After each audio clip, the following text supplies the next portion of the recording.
토트넘과 리버풀전의 오심 사태가 충격적인 방향으로 상황이 급변하고 있습니다. 지금은 토트넘과 리버풀 간의 문제가 아니라 전체 프리미어리그를 뒤흔들 수 있다는 지적이 나오고 있습니다. 현재 심판들에 대한 음모론이 확산되고 있는데 리버풀이 음모론을 겨냥했기 때문입니다. 특히 갈수록 리버풀의 요구사항이 구체적으로 밝혀지고 있습니다. 이미 리버풀이 대대적으로 터뜨린 상황이기 때문에 사태는 걷잡을 수가 없습니다. 심판 간의 오디오 파일까지 공개되었기 때문에 앞으로 어디로 튈지 모르는 상황이 되었습니다. 리버풀은 심판기구로부터 토트넘전 당시의 심판 간의 대화 오디오 파일을 전달받았습니다. 당시 오프사이드 판정에 대해 주고받은 주심과 VAR 심판 간의 대화에서 조금이라도 이상한 점이 있는지 확인하고 있다는 것입니다. 그리고 이미 심판진의 대화 영상과 오디오 파일이 SNS에 공개되었습니다. 파일에서 VAR 심판인 데런 잉글랜드가 온사이드라는 사실을 알고도 그대로 진행시켰다는 사실이 확인되었습니다. 결국 모든 책임을 데런 잉글랜드가 져야 하는 상황이 된 것입니다. 그리고 데런 잉글랜드는 경기 전에 아부다비에 가서 거금을 받고 호화 대접을 받은 심판 3명 중에 한 명입니다.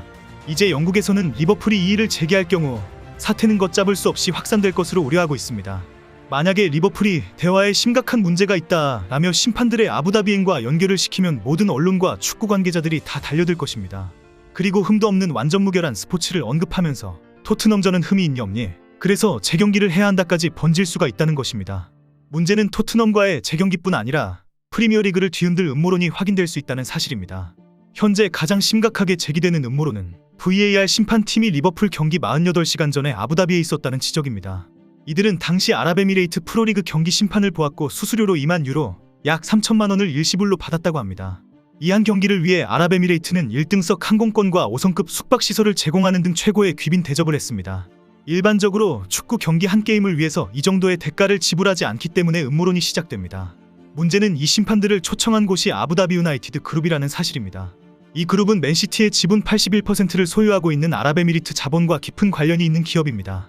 결국 맨시티와 관련된 아랍에미리트 자본 세력이 리버풀을 상대로 장난을 쳤다라는 주장입니다. 디지털 음모론을 조사하고 분석하는 세계적인 기업인 PGI는 이런 음모론을 지적하면서 빨리 오디오 파일을 공개해야 한다라고 지적했습니다.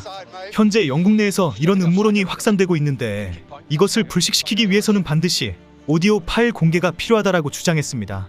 PGI는 현재 이번 사태에 관련된 4명의 심판들은 모두 같은 오디오를 사용하고 있는데 단 한 명도 오류를 지적하지 않은 것이 문제이다라고 지적했습니다. 결국 음모론이 생길 수밖에 없는 상황인데 심판기구와 심판들이 정확한 대화를 공개하지 않고 있다고 지적했습니다. 결국 PGI는 현재 프리미어리그에서 발생하고 이번 사태의 핵심은 맨시티와 관련되어 있다. 심판 4명 의심스럽다라는 음모론을 지적합니다. 맨시티의 자금력과 영향력 그리고 경쟁자인 리버풀 그리고 심판의 행적과 오심이 다 뒤죽박죽되면서 음모론이 완성된 것입니다. 문제는 실제 토트넘 리버풀전의 심판 4명 중에 3명이 모두 같은 시간에 아부다비에 있었다는 것입니다. 그 3명이 지난주부터 두바이에서 지냈고 실제 상당히 많은 돈을 받았다고 합니다. 결국 이 문제는 현재 영국 현지에서 심각하게 다뤄지고 있습니다. 권위 있는 축구 매체인 디 애슬레틱은 프리미어리그 심판들이 아랍에미리트와 사우디에서 프리랜서 심판으로 뛰고 있다라며 신랄하게 비판했습니다. 이번 토트넘과 리버풀전에서 VAR 심판을 맡은 데런 잉글랜드가 아랍에미리트를 다녀오고 주심에게 불확실한 대답을 했다라고 지적했습니다. 결국 아랍계 자본이 프리미어리그에 영향을 끼치고 있다라고 비판한 것입니다. 디 애슬레틱은 뉴욕타임즈의 스포츠 유료 칼럼 미디어로 에이스 스포츠 기자들만 영입하는 것으로 유명해서 기사에 상당한 권위가 있습니다.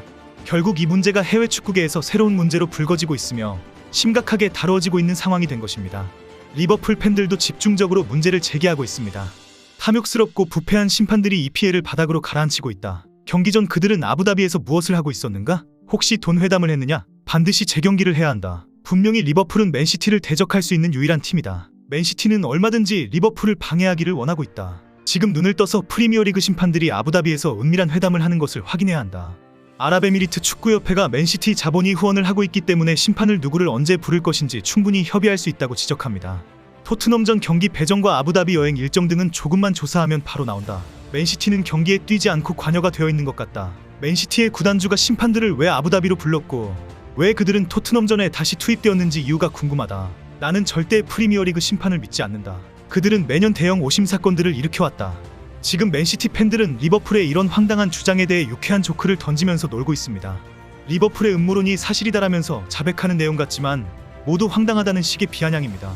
맨시티는 아부다비에서 심판을 접대하느라고 너무 바빠서 울버햄턴전 경기에 맨시티 심판을 배정하는 것을 깜빡했다. 맨시티가 하위팀인 울버햄턴에게 패배한 것이 바빠서 맨시티 심판 배정을 까먹어서 그랬다라고 자백한다는 비아냥입니다. 맨시티는 아부다비에서 데런 잉글랜드에게 큰 돈을 줬다. 그리고 맨시티는 울버햄턴이 승리를 하도록 심판에게 돈을 지불했고, 그러기 위해 그 전에 로드리가 3경기 출전 정지를 받도록 모두에게 3만 유로를 지불했다. 울버햄턴에서 맨시티는 3경기 출전 정지 징계를 받은 로드리의 공백은 치명적이었습니다. 로드리는 지난 경기에서 상대 노팅엄 선수의 목을 가격해서 퇴장을 당했는데, 목을 치게 하고 심판이 바로 퇴장하게 하기 위해 거금을 지불하는 작전을 사용했다고 자백한다는 비아냥입니다. 리버풀의 조엘 마팁이 경기 전날 맨시티의 펩 감독과 밤새 술을 마셨다고 하더라. 차라리 토트넘전에서 막판 자살골을 넣은 마팁이 맨시티의 지시를 받아서 임무 수행을 했다고 주장하라는 조롱입니다. 리버풀 팬들의 주장이 너무 황당하다 보니 맨시티의 팬들은 장난을 치면서 비웃고 있습니다. 그러나 이 문제는 리버풀이 오디오 파일을 입수하면서 어디로 튈지 모르는 상황으로 전개되고 있습니다. 리버풀이 스포츠의 진실성을 언급하며 강력한 반발을 한 이유가 밝혀지고 있습니다. 리버풀은 어제 재경기를 원하는 것은 아니다라고 간접적으로 밝혔습니다. 그리고 리버풀은 당시 주심과 VAR 심판 간의 대화 오디오 공개를 요구했습니다. 현재는 토트넘과 리버풀 간의 재경기를 추진해야 한다라는 국제청원 운동까지 나온 상황입니다. 리버풀의 이런 확전에도 불구하고 아직까지 상황은 우호적으로 전개되고 있는 것은 아닙니다. 최근에는 리버풀의 메갈리스터가 SNS에 토트넘은 12명의 선수와 싸웠다라고 적은 것이 새로 문제가 되고 있습니다. 심판에 대해 직접적인 비난과 모욕적인 행위라는 지적입니다. 아르헨티나 국가대표 동료인 로메로가 차라리 집에 가서 울어라라고 반박하면서 화제가 되었습니다. 문제는 리그에서 이런 글을 적는 것은 확실히 징계 대상이 된다는 것입니다. 메갈리스터도 즉각 SNS를 지웠습니다. 그러나 SNS라는 증거가 남아있기 때문에 징계 조치가 있을 것이라는 보도가 나오고 있습니다. 리버풀의 또 다른 요구사항도 공개가 되었습니다. 리버풀은 토트넘전에서 레드카드를 받은 커티스 존스의 조치에 대해 항소를 한 것입니다. 존스는 경기 시작 26분 만에 토트넘 미드필더 비수마의 정강이를 짓밟는 행위로 레드카드를 받고 퇴장당했습니다. 리버풀은 화요일에 전격적으로 항소를 했는데 오늘 기각당한 것으로 알려졌습니다. 리버풀은 심판기구의 사과도 거부하면서 토트넘과의 재경기 여지까지 띄우면서 항소가 받아들여질 것으로 기대했습니다. 결국 존스는 3경기 출장 정지 징계로 확정되었습니다. 토트넘의 메디슨은 인터뷰에서 커티드 존스는 분명 레드카드감이었다. 클럽도 이 문제에 대해 불평이 없는 것으로 안다라고 비판했습니다. 혹시나 심판기구나 축구협회가 슬쩍 항소를 받아들여줄 것으로 기대한 것을 비아냥한 것입니다. 리버풀의 무리한 이해 제기가 길어지고 상황이 연일 급변하면서 프리미어리그가 혼란에 빠져 있습니다. 클럽이 왜 이렇게까지 하는지 모르겠다는 비난도 많아지고 있습니다. 흠이 없는 완전 무결한 스포츠를 원한다니 조만간 어디 산으로 돌을 닦으려고 들어갈 판입니다. 너무 크게 일을 벌려놓아서 출구 전략도 힘든 상황에 빠진 클럽이 안타깝네요.